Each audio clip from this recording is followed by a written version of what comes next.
Ukraine and its European partners are calling for a 30-day ceasefire starting on Monday. Here are 4 things that you should know about it. What is on the table this time around?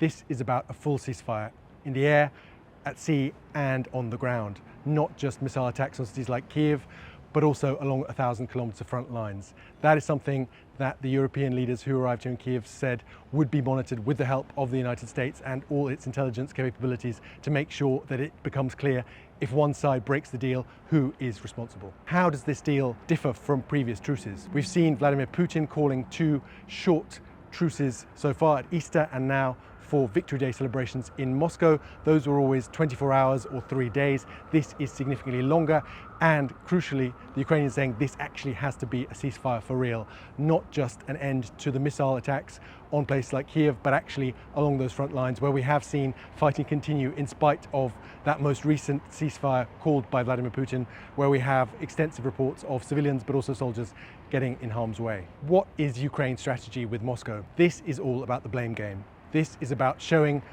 for Ukraine that it is Ukraine that wants peace and that Russia is the party that is not playing along, that is coming up with preconditions for any ceasefire. Most recently, we've heard the Russian side saying that the West would have to stop giving weapons to Ukraine before any ceasefire could happen.